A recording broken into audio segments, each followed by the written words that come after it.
Total War Rome Remastered, being based off the original, is a completely different beast to the newer stuff. These tips will help you get used to it. Why? Because I've seen Warhammer YouTubers try to play this, and as humorous as it is to watch, in my divine generosity, I don't want you to suffer the same fate. Number 1. Auto-resolve is not your friend here. It can help speed up the campaign, but always make a little auto-save first. It does not favour you. Play Rome first, trust me. Master the beast before you fight it.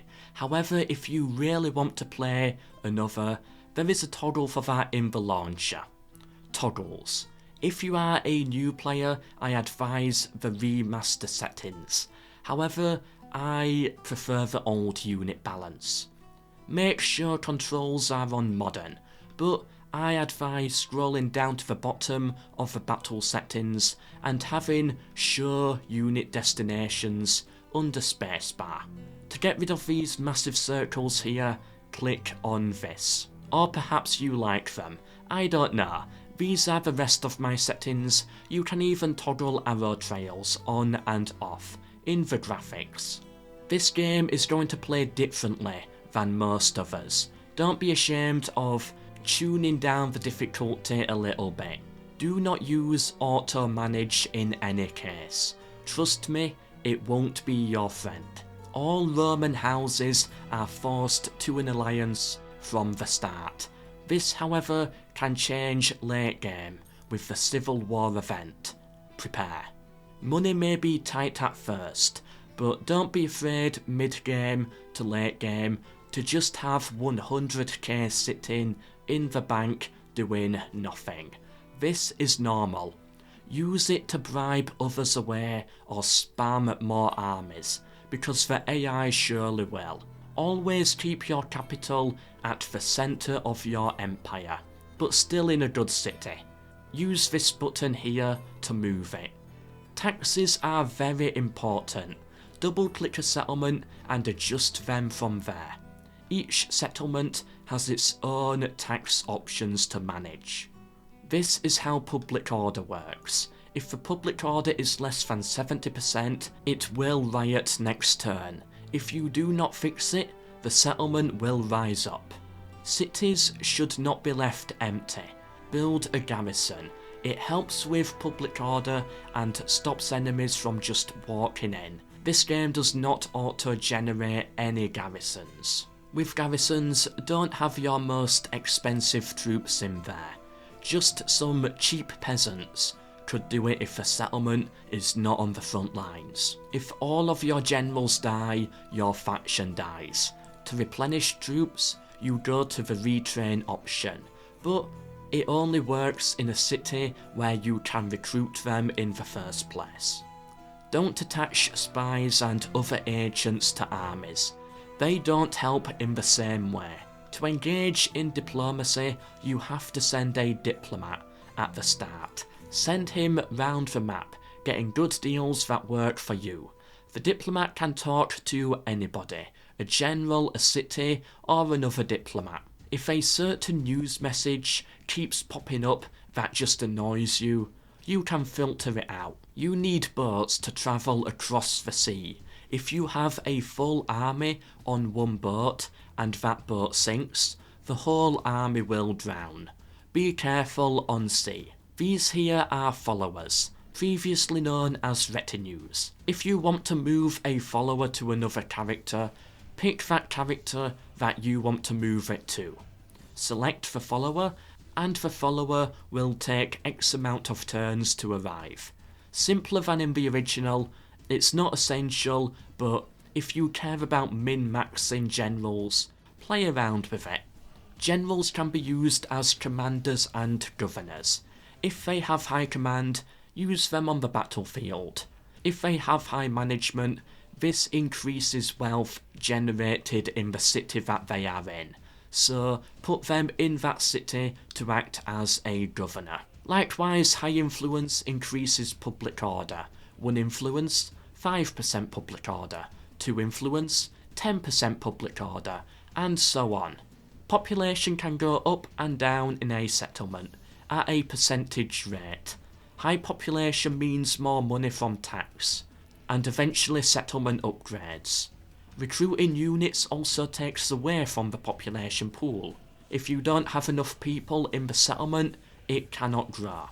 Likewise, disbanding units adds to the population, allowing you to migrate people. Let's say you want to grow Tarentum. You can spam a load of peasants in a nearby city, Croton, taking away from Croton's population, send them over to Tarentum, disband them there, and that adds to Tarentum's population. High population is not always good. The higher the population, the lower the public order, which can cause public order issues later down the line. Grow settlements, but if you invest too much into growth, they can get out of hand. If you're sick of settlements being unhappy after you conquer them, exterminate them. Not only should that help solve it, but it should also be a pleasurable experience. Your characters develop based off experience. If you exterminate a few settlements with a general, he will gain bloodthirsty related traits. If you keep a general in a settlement with a tavern for too long, they will eventually become alcoholics. It won't affect the game too much, but again, if you like to min-max, keep an eye on it. Onto the battlefield now. Morale is more important in this game than any other. Expect mass routes to be a common occurrence. A lot of people use the rally call to boost morale. I believe it is better for when your generals are charging into an opponent. This way, the general himself stays behind for a bit, and hence avoids the main impact of the charge. Towers are a nightmare in sieges. Shorter range than in Warhammer, but they do more damage. However, by sending a unit up and through a tower, you can capture it. The tower then works for you, and in some cases can start shooting down at the defenders in the streets. You can capture gatehouses too. If you put a spy in a settlement, then there is a chance he can open the gates for you, meaning you don't have to build siege equipment at all. Beware of boiling oil in gateways. Units can hold out on the plaza forever. Their morale never breaks here. You can use this to your advantage if you are the defender. Siege towers can shoot back and are usually very devastating. There's no clawing away at a gate to open it. If there is no entrance into the city and you have no siege equipment or elephants, battle lost. So if they set that single ram of yours on fire, back to the drawing board. In battle, once in combat, you should stay in combat. Rarely would I advise pulling out to rest or engage elsewhere. Guard mode is useful at stopping your armies, randomly breaking lines and chasing enemies down, but can sometimes leave your squads fighting weirdly, as they focus more on staying in formation, rather than killing the enemy. Once in the heat and chaos of combat, maybe turn off guard mode. The usual advice is to have missiles on the front and then pull them back when the enemy gets close. Don't. They will catch up to you. Keep them back and safe from the start. Pathfinding is terrible in settlements.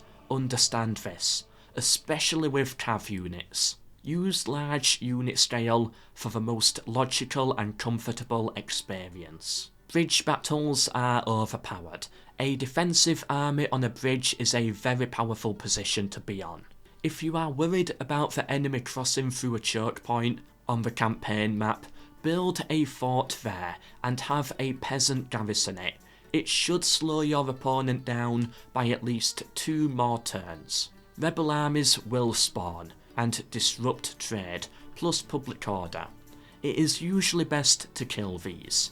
To stop them from spawning in the first place, build watchtowers, and have higher public order. Late game, when you have loads of money, a diplomat can just bribe them away. if you find them annoying. Be careful around phalanxes, chariots and elephants. They are easy to counter, but if you don't pay attention to them, it can get messy. Elephants can go berserk, where they run rampant and can kill friendlies. Be careful if you have elephants. If you are fighting against them, best way to send them berserk is flaming shots. Assassins are useless. Don't bother. Don't spam end turn. There's always something to do or to check. Remember, it is a remaster of a 16-year-old game. There's weird stuff. That is meant to be the case.